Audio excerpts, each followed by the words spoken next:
Coming off an eventful weekend, 100% hockey, back in the chair. Daren Millard along with John Shannon. There's the continuing theme of what Colorado and Dallas have been able to do, and then you've got some separation now at the bottom of the standings. Are you starting to get a handle on things in the National Hockey League? Yes, actually, to the point where you wonder. Remember that old? I want to call it a wives' tale. The wives' tale about American Thanksgiving. Last Thursday of November is going to be the deciding. Blah blah blah. Yeah, I think I'm it's not Christmas. a big believer in that. I think it's Christmas Day. I think it's coming up. I think by the end of the week we will have a better sense of things, because when you look at the trends of who has been hot and who is not, I just think that there are so many teams that feel they're still competitive that the end of November is too soon. It's just too darn soon to make that decision.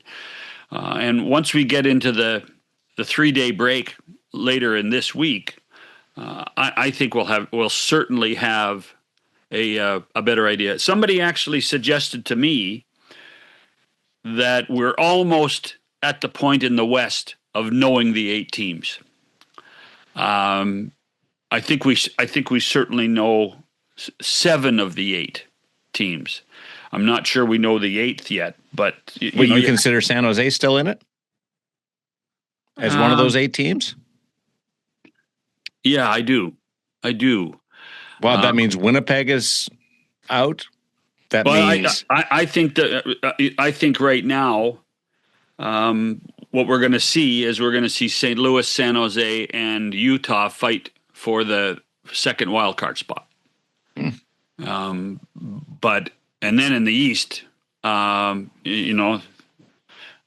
it's almost silly to think that how many teams still feel that they're involved. I mean, the Maple Leafs, who are coming off three consecutive losses, the Maple Leafs probably feel they're still in it, only 6 points out of that second wild card spot. But I don't like where they sit, and I don't like the fact that the team in the number 2 wild card spot now is New Jersey, and Jack Hughes has showed up again. So I don't think New Jersey's going to falter near as much as it has in the last month. Okay, Winnipeg and Toronto are both 6 points out. Yeah. Who's more in it?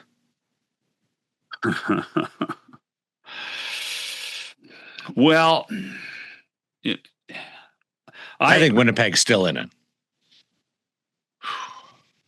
Get the best goaltender in the game right now in Connor Hellebuyck, and some flaws that can be fixed. Let's just say that. Well, if you think there are flaws to be fixed, why aren't you managing this team?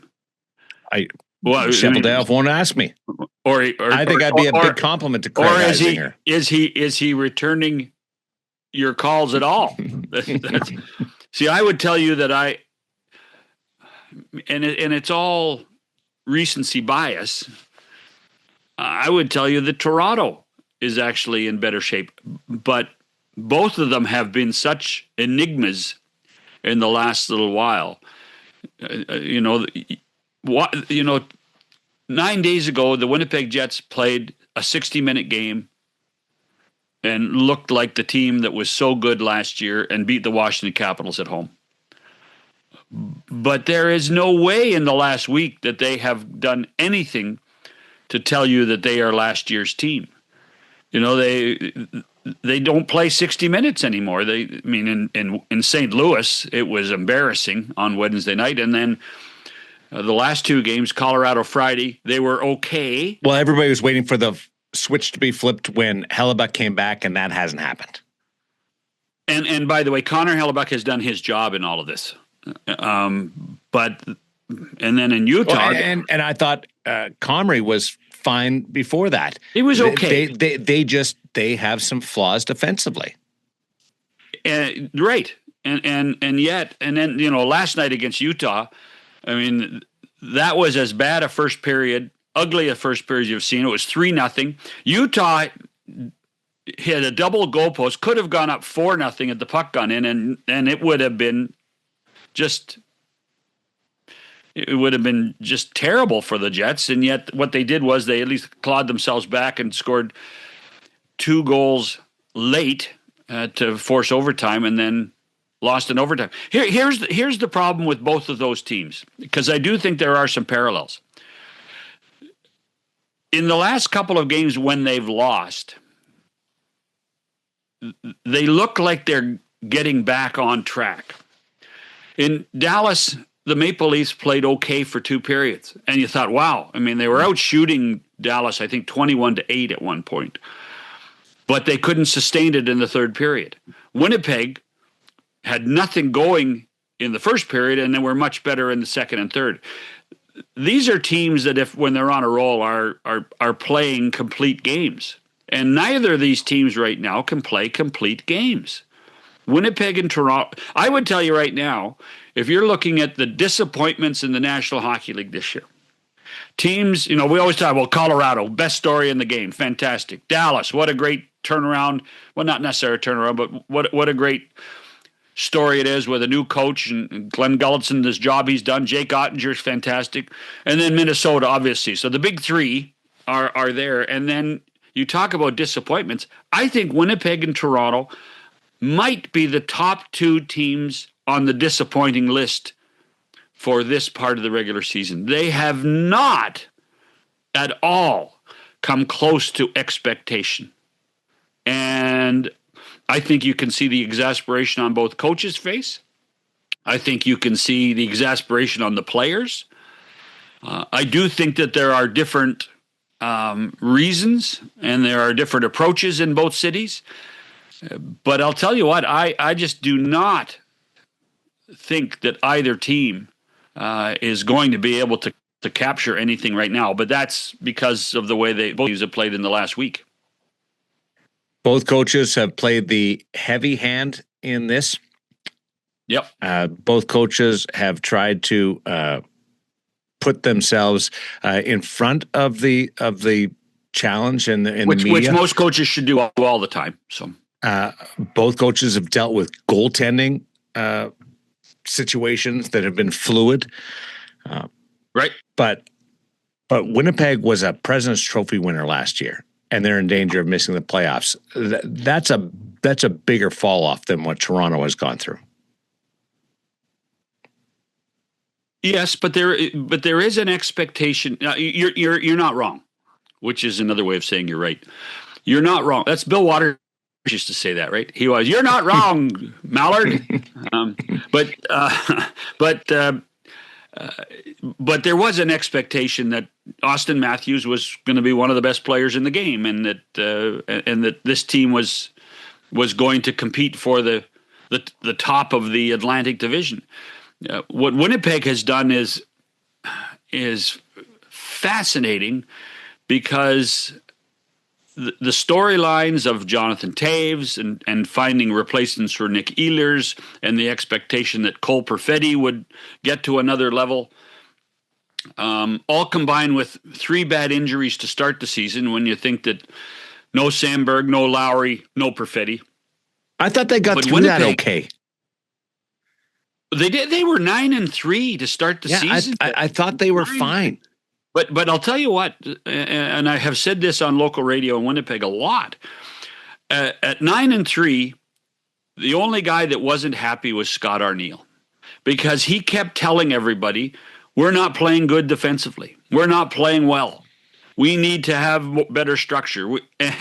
But that's what coach right, do, right? I guess. And in the end, he was bang on. And I mean, he warned people time after time after time that we have to be better. I think it's a different scenario in Toronto. You and I have touched on what Craig Berube has done. And I will tell you, the last 2 or 3 nights, even with losses, it's a kinder, gentler, more subtle anger from Craig Berube, as opposed to the piss and vinegar we saw, last weekend, where where are the stars to grab this team and take it?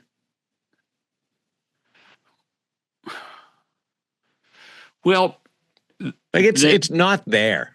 But no, it's not. that you're right. Now John Tavares should not be your best forward. No, He's a good player. He's a good player. Took a pay cut to stay in Toronto. But John Tavares should not be your best player. And that's an issue. Austin should be your best player. And right now, Austin is contributing in glimmers. I mean, the goal he scored the other night was spectacular. But and in the Chicago game. So is Toronto just not that good? Did we overrate Toronto? Okay. So the answer, I think yes. I do think that there's an issue when you're goaltending. Although Dennis Hildeby hasn't been bad. I'm not blaming goaltending at all in Toronto, but they really miss Chris Tanev. I mean, Chris Tanev, heart and soul guy, but I'm not sure what else is on that defense. And Oliver Ekman-Larsson has, and not surprised, but Oliver Ekman-Larsson has continued to play the way he played in Florida last year. So no Tanev, but there's not much else back there, Darren, on defense. There isn't. Everybody can talk about. I mean, the whole discussion today is, well, they played their best game in a while. They lost 5-1, 5-1 to Dallas, and you can say, well, call it 4-1 because there was an empty net goal, but they are not able to sustain anything right now. Austin needs. Now, they did lose a 100-point guy in Mitch Marner. Is that coming home to roost? It's coming home to roost because what they are missing is Marner's playmaking ability. Austin Matthews needs the puck. Who on this club is going to get him the puck as much as he needs it? Who? Matthew Nyes has not had a very effective season so far, and there was a huge expectation on him. Got the new contract. He was going to be part of the first line. William Nylander, who I think is one of the most single-handedly talented players in the game, has been, well, he's not in the Craig Berube model. No, a little loose. Put it that way. Yeah. So those, to me, when you look at everybody else in the league, those two teams who are now both out of the playoff picture at this point have to be near the top of the list of disappointments in the whole NHL for me. Well, you've heard of the President's Trophy curse, right? You win the President's Trophy, you can't win the Stanley Cup. There's a new layer to that. Win the President's Trophy, you miss the playoffs the next year. Yeah, well, it's sensational. It happened. Well, it's not sensational. That's being rude. It's going from first to out of the playoffs 2 years in a row. But that's not sensational. I mean, sensational is a positive word. You can be sensationally terrible for sure. Headline. Where do you go? Terrible. Where do you go from first overall to out of the playoffs? Well, that's what happens when you get older and slower. By a year? Well, a couple of ads too. I know they did Tavares. If we want to throw, he's the obvious one. Yeah, but both teams are older and slower. This was, Toronto was the discussion. We got to change the DNA. We got to be tougher. People were angry early that they weren't much tougher. Nick Roy. He's a good bottom six forward, right? Yeah. And it's taken him some time. Dakota Joshua has again shown glimmers, but it's not on those guys though. It's not on those guys. It's unfair to Nick Waugh to start bringing up Nick Waugh as part of the failures there. He's just lumped into that because of the Marner trade. Well, they acquired they acquired him. They thought he was going. I know, but if he was a free agent signing, nobody would say, Nick Waugh. It's not. It's not fair. It's only because of the connection to the transaction. Daren, this is a town that had 3 weeks of soap opera over David Kampf. Come on. Yeah, I'm not saying that was right. So Toronto, Winnipeg, dealing with fires right now. Who's on the positive side? We'll get into that as we continue 100% hockey with Millard and Shannon. NHL TV is now on DAZN. Hockey lives here. Here we go. Watch every game from every team. The best players in the world. And the coldest plays on ice. Watch up to 4 games at once for the ultimate NHL experience. Sign up now at DAZN. Don't look now, but Edmonton, with all of its ups and downs, they're 2 points out of first place in the Pacific Division right now. And Connor McDavid is doing Connor McDavid things. Well, you saw him last night. He was pretty impressive again. He leads the National Hockey League in scoring now.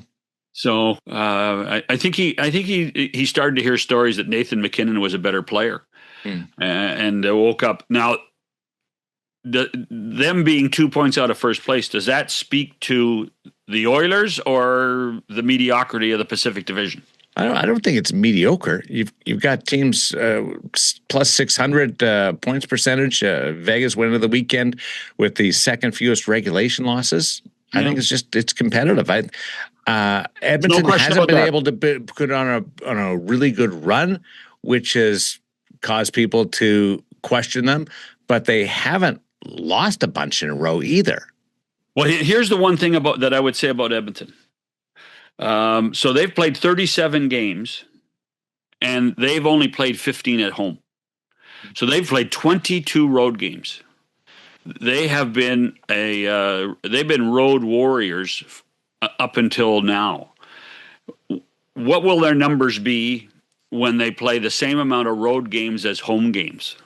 And I think that will speak to where the hockey club is. I think there's the biggest potential in the National Hockey League right now from the first almost half of the season does sit with Edmonton. When you factor in the home road imbalance, if you want to go there, or the goaltending, or finding a rhythm there, I think that there's some real opportunity for Edmonton. Yeah, and well, you have to hope though that Tristan Jarry's groin issue isn't as severe as some people think. That's potential if he can be okay. He will not play until January. What I am told about Jarry is, because he's had a chronic groin injury, a chronic groin issue when he was playing in Pittsburgh, and that was the one that kept him out. What I'm told is it's not the same groin. It's the other side, and so they're hoping that it's just a small tweak at this point, and they're just being cautious. And then, they have to muddle their way through until Tristan gets back. McDavid and Draisaitl can carry you, and McDavid's got points in 10 straight. Draisaitl 9 of the last 10. They do need giddy up. It's old times there right now. A little bit. I'm their defense scares me. Yeah, not very deep at all. When Emberson and Regula are playing, Jake Wallman is out still for a while. Yeah. They're hoping to have him back. They on the road trip they had to play Riley Stillman. That cost them in Minnesota. So from that perspective, they aren't deep enough on defense. You wonder if Stan's going to look at things and try to find someone. I do think they need one more defenseman in order to try to get over the hump, and I think he probably believes that as well. But what they are getting is, Jack Roslovich is back. I think that will help their top six. So they're pointed in the right they got direction. a bit of an idea of what to expect too in facing Minnesota on the weekend. A team that was going great. By the way, speaking of Minnesota, how about a comeuppance last night? Mm-hmm. Colorado goes in there, and it was, to me, that was at times surgical. Colorado just said, "Hey, boys, hold on. We're the Colorado Avalanche." And I'm sure Jared Bednar was saying, "Thank goodness we had a challenge. We haven't had many challenges," and because they did not play well Friday night against Winnipeg and won, and that would drive a coach nuts, right? Don't play well and win. So they went to Minnesota, and they were exceptionally good. Well, you're finding different areas to challenge your team right now. You got to be creative, and sometimes even when you win, you got to play the heavy, which isn't fun for the players. But no, they showed that there's some separation in the National Hockey League right now. Oh yeah, and we're looking at something approaching the halfway mark that is something that is rarely seen in the National Hockey League, to have a team this much better than everybody else. How much better do you think they are in Dallas? It's close, obviously, based on the records. Certainly similarities there. I think I like Dallas's goaltending. I like hold on. Both teams have. Last year in the playoffs, you asked me the question. I'm giving. I was going to run down a list for you. No, I know, but I have to challenge you there, because last year during the playoffs, when it was Colorado versus Minnesota, you and Steve Valaket thought that the goaltending in Denver was better. Mm-hmm. And then Jay Gottinger won. Jay Gottinger's been really impressive this year. Oh yeah, he's come back and done a great job. I mean, and Mackenzie Blackwood and Scott Wedgwood were the story in the first 35 games with what they were able to do. So I would tilt it towards Dallas and goaltending. Both teams have elite defensemen in scoring, big horses up front, but with Colorado, it's just they find a different gear, and that's not saying it would be a minimal advantage. If anything, I would love to see a playoff series between the two of them again to be able to go toe to toe, and it might be different. But it just feels like there's separation right now in the National Hockey League. Okay, so let me ask you this question: did you answer the last one yet? Yeah. Okay, so let me ask you this question: at what point during this season, even with the Olympic break, do we start hearing about changing the playoff format? Oh, I already did. You did? I heard it on the weekend. Yeah. Oh, I was listening to the Minnesota Wild broadcasters talk, and you know where they are. They're third in the Central, and up against these two behemoths in Dallas and Colorado, and they already started it. And it doesn't matter. You have to go through everybody anyway. Sure. With whether it's top 8 or however you format it. So. I'd almost want to play them in the first round when I'm healthier than later on when I don't know about my injury situation. Except the owner is sitting there going, you lost out? No, we lost out to them. They're really good. I don't care. You lost out to them. You'd still want to get through a round at least. Sure. Absolutely. But from an economic, yourself in the back, or an economic point of view, no moral victories and losing in 7 games in an overtime, right? I would still put Vegas in the group of elite teams in the Western Conference. They're down 2 top centermen right now in Jack Eichel and William Karlsson, missing Shea Theodore, don't have their number one goaltender. They've only got 1 win out of their number one goaltender this year.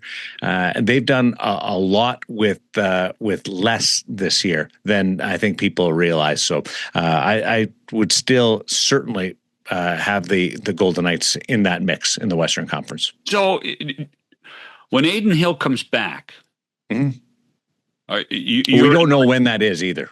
Okay. So when he comes back, you think he still comes back as the number 1? There's great competition there with Carter Hart, the way Carter Hart has played. And Akira Schmid has earned the opportunity to still get some playing time. They'll have a decision to make with that. But I can tell you what the response would be from the organization in talking to George and Kelly and Bruce is, we'll deal with that when Aiden's available. And if you don't know when Aiden's going to be available, they would have a larger handle on that than I would. But right now, it's not even a consideration. Boy, I'll tell you what, and the one thing I think we're learning more and more is having 3 NHL caliber goaltenders. You're right. Should be in everybody's system now. Look at Edmonton. Well, and I think Edmonton's a good example. I think Winnipeg's a better example. The challenge that they had when Hellebuck went down, putting so much pressure on Eric Comrie, and the gap between the 2 other goaltenders, Milic and deficiencies, the gap was so wide, they put too much pressure on Eric Comrie. So when you're and you have to find a way to have somebody in your system that can come out of nowhere. And now the challenge will be if he's a veteran goalie, and he's going up and down between the American League and your team, then he's going to have to clear waivers and you may lose him. Mm-hmm. So that's Anaheim got some depth. Well, and with Dustello, when he was out, that helped with Husso coming up from San Diego. But or you make a conscious decision, and nobody likes to do this. Everybody gripes. Carry 3 NHL goaltenders, which, for instance, they've done in Buffalo for a lot of the season. Seattle, same thing. But Matt Murray hasn't played yet. He's played a couple, right? Has he? I don't know. Okay. Well, I just you almost have to have I think you have to change your mindset. Particularly now, I think it's probably more. Nobody relevant. wants 3 goaltenders. No, I know. Nobody. But the players, the goalies, the coach, nobody wants 3 goaltenders. It's more relevant in this schedule, right? It's more relevant in this, schedule of ugly schedules. If you're going to do it the way Seattle's done it, when Decord's not playing, he's not dressing. Like if you're taking it to that extreme, I understand it. But no, my point is next year when the schedule starts in September, because we're probably going to start around between the 20th and 23rd. So you're talking more depth, right? I think I'm talking. That. Yeah. I mean, I'm So right now this season calls for 3 goaltenders. Where you need them because somebody's going to be banged up at some point. Well, Scott Wedgwood, what he did at the start of the year was miraculous. Yes. Yeah, absolutely. But sensational. No, that was sensational, or sensationally good. Sensationally good, as you would have done it with your adverb. Goaltending, and the Olympics and the pressure on guys, like it did eat up some people this year. Absolutely, just tore some guys down, and the pressure has offered a little glimpse into what is the challenges of athletes. Montreal, for instance, like Sam Montembeault's in the American Hockey League. And how about Jacob Fowler? The only way you can win is with shutouts. But again, you're forced into do something you don't want to do. Is that the best thing for Jacob Fowler? Well, I think that depends on on the DNA of the person.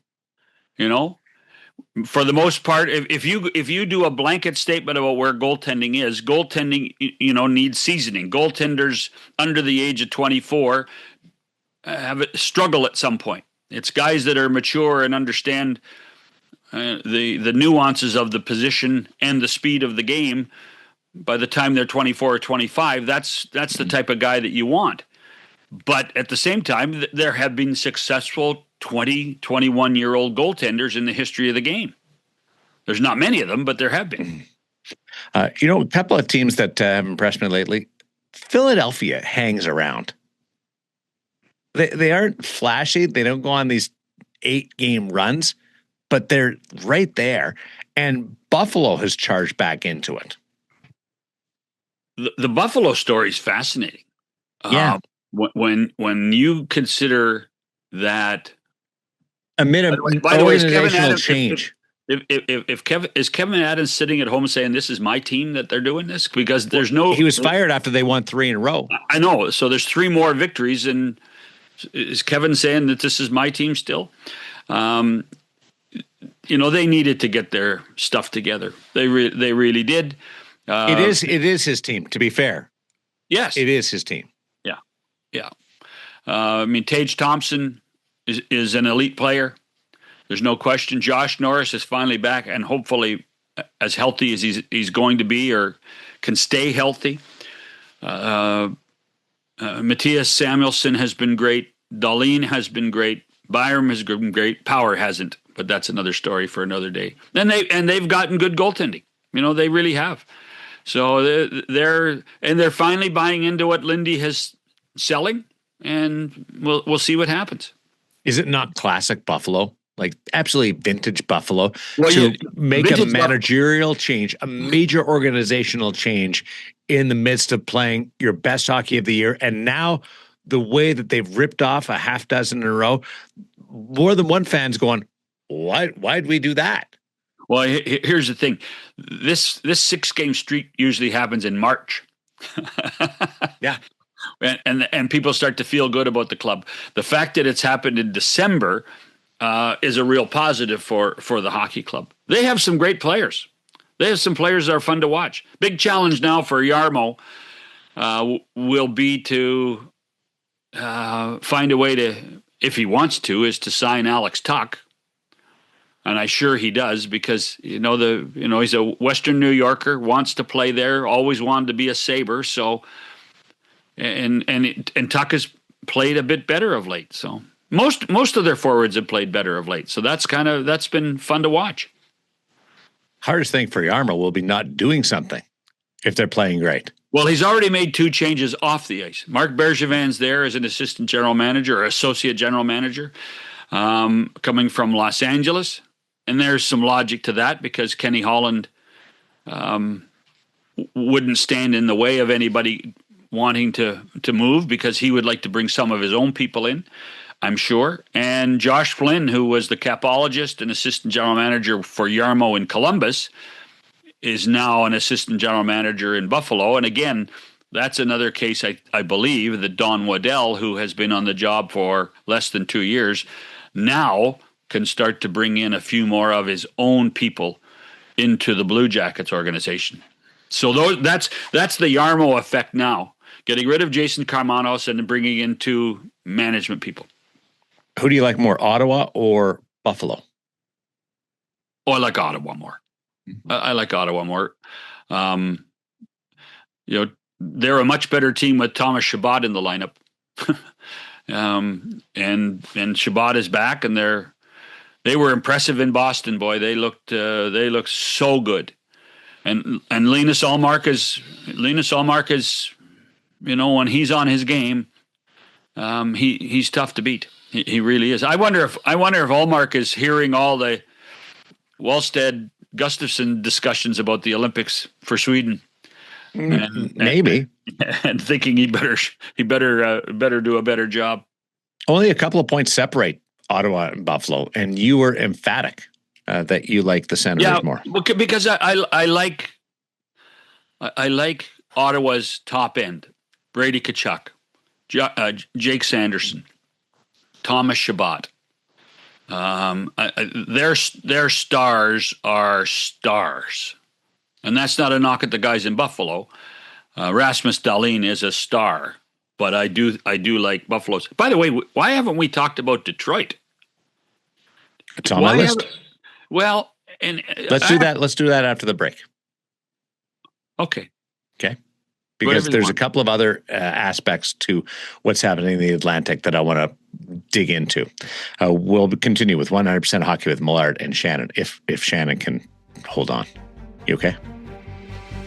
Well, it's your show. Be right back. That whole Atlantic division seems to change. Like at the end of the week, you look at the standings, it feels like there's a different leader every Sunday or Saturday, depending on how you work your calendar. Well, I actually was at a point. I thought Tampa was ahead and cooled out and was going to drive the division, and then. But they've got bad injuries. Oh well, Victor Hedman won't be back and play a game for Tampa, and they missed the big cat. Well, he's back now, though, right? Yeah, but he missed way more time than they thought. Yeah, but and this goes to me. This is where the mushy middle comes in, because you basically try not necessarily to win games, you try not to lose games when you're playing like this, and there's a ton of teams that have done this, and Tampa's at the top of that list. Although I find it hard to lament any injuries for any team in the Atlantic ahead of Florida. When you think about Matthew Tkachuk has not played a game yet, and Barkov is gone for the season. Would you consider Florida having survived the injuries based on being a point out leading up to Christmas? Totally. Because they are a get in and win team. Let's remember the year they won their first cup, they barely got in, right? Yeah. They barely got in. Or was that the year they played Vegas? The year, yeah, good point. I think it was the year they played Vegas. They all kind of, when you go to the Stanley Cup final 3 years in a row, they all kind of meld together after a while. So they've gone on a ripper, and they're about to get Matthew Tkachuk back. Yep. Where do they sit with you in the Atlantic Division? A division where is so close to Detroit, Montreal, and Tampa are your top three right now. Well, when you say where did they sit with me, or what do you mean by that? Or should they be considered a favorite to win the division? Well, the answer is it doesn't matter to them. It doesn't matter. Just be in the top 8 in the conference. But are they the best team in the Atlantic? Might be the most impressive team. Yeah, they might be. But I think that they have. I think that they better than anyone else understand the value of pacing yourself. But they haven't been able to pace themselves. They've had to go pedal to the metal just to stay in this thing. Because of all these injuries, yes, yeah, absolutely. But I do. Now, do they have enough left with everybody that they've leaned on in the second half of the season? So the thing about Florida, Daren, is the one thing you don't see is panic. You don't see any panic. No. They know what they're up against. They know what to do for the last 47 games. They also know that you're right. Matthew's coming back. So I have no worries about Florida and the playoffs. None. The team that, can I talk about Detroit now? Yep. Okay. The team. How good are they? I don't, and that was my point. I don't know. And yet you look at the standings and they're at the top of the heap. They had an impressive weekend beating Washington in a home and home.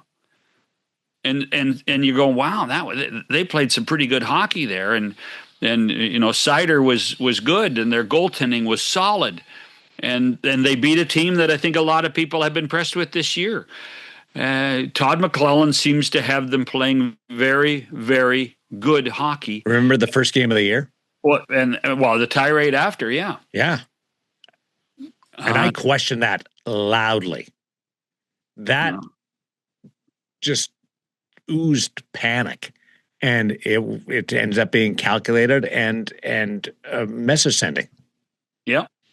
They just, and then here they are. They've won 2 in a row. They're 7-2-1 in their last 10. Yeah. And they are Kane's been in and out. Yeah, no, but when you look at, Alex DeBrincat's been really good. I think that Alex DeBrincat's been solid, but their defense has been maybe it's because the Red Wing. I don't know the Red Wing roster as well as I should, because I haven't paid attention to Detroit very much, because they haven't been a factor for the last 8 years. And their young guys are finally maturing, and they have a coach that can squeeze them enough to get the best out of them. But they're like, for instance, they're getting great hockey out of Ben Sherratt. And I think there's at least 3 teams that thought Sherratt was done. And so they're being, and the other guy that always deserves credit on a Todd McLellan staff, Darren, Trent Yawney. Trent Yawney does a lot of solid stuff for McLellan and his teams. And that's why you see Trent everywhere that Todd is, that Todd's smart enough to bring Trent along. I got to know Trent a little bit in his time in Edmonton, and I think he made a huge difference for some of the guys there. And I think he's doing the same thing in Detroit. So from that perspective, and it's a discussion every once in a while, are the Red Wings real? Mm-hmm. And the answer, quite frankly, is I don't know. Don't look past Captain Dylan Larkin as well. Oh, no. What he's been able to do, just apply a steady hand. And he put himself out there last summer. Yes, he did. He put some pressure on himself last summer. And on Steve Yzerman. Yeah. Yeah. Well, yeah. And on Steve Yzerman. So. Come back with some individual stories. Sid and Jack and the Olympics. We buried the lead. Yeah. The Olympic window and what that means to nations. It's 100% Hockey with Millard and Shannon. With the NHL app, you can listen to every NHL game right from your phone. And with home and away broadcast feeds, you choose your way to listen. And he scores! Whether you're at work, at the gym, or stuck in traffic, the NHL app puts you right in the action all season long. Every team, every game, everywhere you go. Download the NHL app and never miss a moment. Boy, it was like Pittsburgh couldn't lose yesterday. Sidney Crosby sets the all-time franchise record for most points, passing Mario Lemieux. And then they gave up chance after chance after chance, and the puck wouldn't go in on Shilov's, and they win in a shootout. It was like the hockey gods came together and said, we can't ruin Sidney's day. He always amazes you. He always does. The way he plays, what he's done for that franchise, to pass, I'm going to say it the Canadian way, to pass Mario, as opposed to Mario, to pass Mario, and to continue to contribute after 20 years in the game. It's a phenomenal story. It is a phenomenal story. The amount of people that Sidney Crosby has affected on the ice, young wingers, veteran players. It's one of the great stories. And there's two things that come to mind. First of all, I'm one of those guys that believes that he should finish his career in Pittsburgh. I don't need him to go somewhere else to win again. He's won 3 Stanley Cups. He's won 2 Olympic golds. He could win a 3rd Olympic gold this season. I disagree with you on that. I know you do, but I would like to see him stay in Pittsburgh and retire as a Penguin. And by the way, I'm not suggesting that's this season. I mean, I think he should play as long as he wants, because I think a lot of people that, when he's going to turn 39 next August, I think a lot of people think that he should have been retired by now, but he's just been phenomenal this year. Oh, age-wise, maybe, but not production. No, it's one of the great stories. Here's the other one, and this is where this is a little off topic of Sid, but it isn't really. So the Penguins are on the verge of being sold to a family from Chicago, the Hoffmans. Although we haven't heard an announcement from the NHL about this yet. I really hope Mario becomes part of the fabric of the team again. Fenway did, in my opinion, Fenway did Mario a disservice, a terrible disservice of minimalizing him to what he means to the franchise, to the city, and to the game of hockey. And so I certainly hope that if and when the Hoffmans take over, that Mario has a role to play, as he did when Ron Burkle was the majority owner of the hockey club. To me, that's important for the stability of the franchise. There's my editorial for the day. Sid and Mario will always be linked. I loved yesterday's game, the way the players reacted when they realized that Sid got the point. And it wasn't a breakaway goal where it was obvious for everybody that he got the point. And it was just euphoric, and not just the players coming off the bench, but the guys on the ice going, okay, that was the assist right there. It banked off him and way it goes. And that was neat to watch.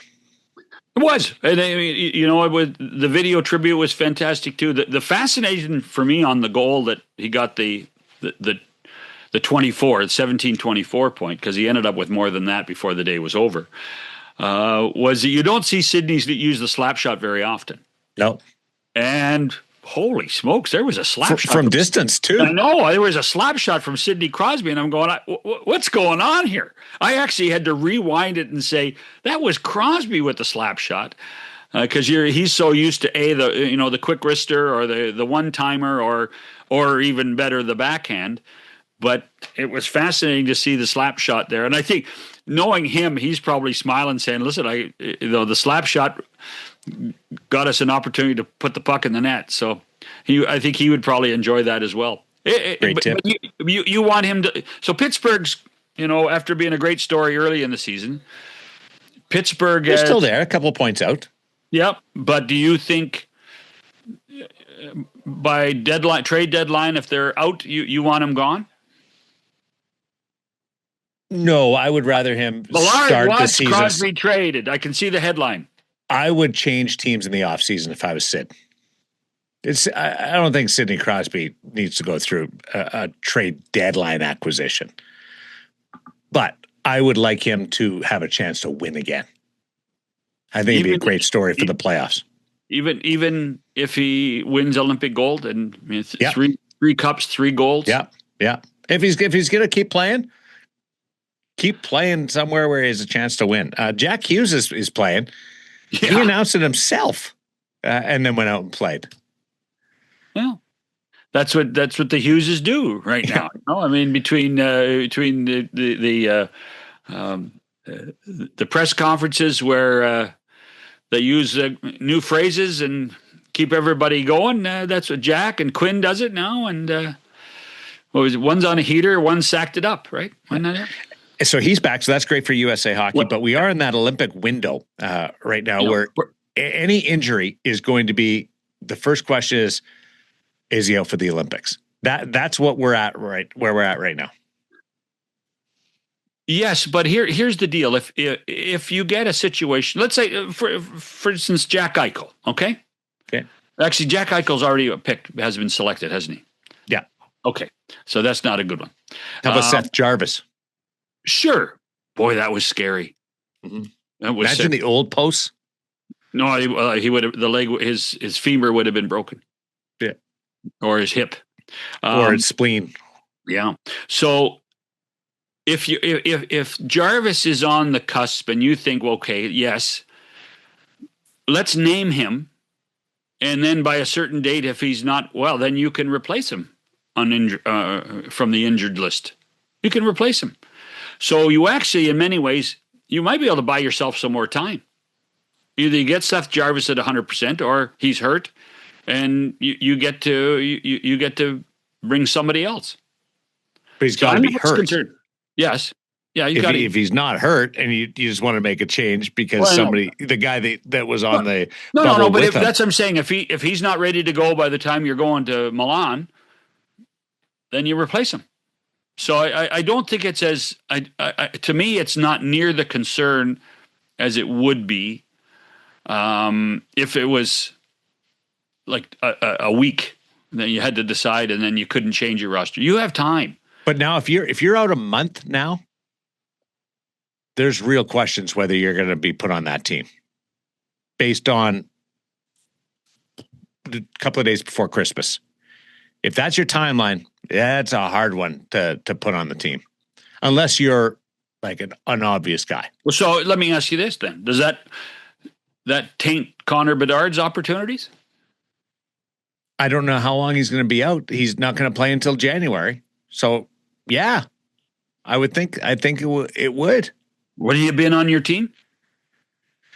Really close, and that's a change from the start of the year for me. I didn't have Celebrini or Bedard anywhere near the team. Thought they were too young. Celebrini and Bedard played their way into consideration, and I thought you might have to put them both on. Now, I think Celebrini's on the roster based on the way he's played and his health. This is going to be a challenge for Bedard, and it's a shoulder problem. I just wonder about being reliable or available at that point. We will. We're going to talk about this a bit more on next Monday's show. So, we're gonna, yeah. Why? Who's coming on? Oh, it's a surprise. Okay, I like surprises. We're gonna talk about that because we're going to do 2 shows next week, Monday and then the 31st, the morning of the 31st. But then we'll figure some out. So it'll be that will be the crux of discussion all next week, don't you think? Across the hockey world, who's going to be on? We got Olympic announcements, right? Yeah. Starting on December 31st. Yeah, Olympic announcements. So we'll discuss that. What are you doing for Christmas? Absolutely nothing. Spending some time with my family, which is, I guess, something. Don't tell my family I said absolutely nothing. Yeah, we can edit. We can fix that in editing. We're just hanging out. We get 3 days off from the National Hockey League schedule, so it's good. What did you get your wife for Christmas? A Tiffany bracelet with 42 diamonds in it. Wow. Yeah. Bill Foley bought one for you, or is that what it's an unbelievable Tiffany bracelet. It's amazing. No, I got her plane ticket to Finland. Finland? Or no, sorry, it was Sweden. I can't remember where she's going. One way? Yeah, she's not coming back to me. There's no way. What about you? Well, no, we're my wife is Danish, so we celebrate Christmas more on Christmas Eve than we do on Christmas Day. Everybody will be here for dinner. We've scaled it down to even though the kids are now fully grown and mature, they only get 73 presents each. Oh, good. Yeah, we're down to 73. And every year we said we're not going to do this again, and then by Labor Day, there's 72 presents in a box downstairs. Can't believe they can find a way to handle that. Well, it shows good character in them to be able to deal with that. We have to rent a U-Haul for them to take it away. So, have you ever rented a U-Haul? Oh, sure. It's fun. No, it's not. I like the big trucks. Oh. You just like those big mirrors, and you're going to clip somebody. That's what I think. A big truck with the roller doors, everything. Oh yeah, it's so good. And I'm the boss man rolling through there. Just make sure you got air conditioning. That's all. Anything with a ramp that walks up to the tailgate, I'm all in. Yeah, and a crank window. A cool crank window. How do you get these windows down? My kids would say. Oh, exactly. They don't know how to drive a car with a key, John, because it's all fobs now. Right. What do I do with the key? Well, the thing is that the batteries in the fob are you're going to have to find a way to use the key. You're in big trouble. Happy holidays, buddy. No, Merry Christmas. Happy holidays, and to Hugh McClarty, thank you for everything you do in getting this thing up, and to the listeners, to the viewers every week. I really appreciate you. Merry Christmas, everybody.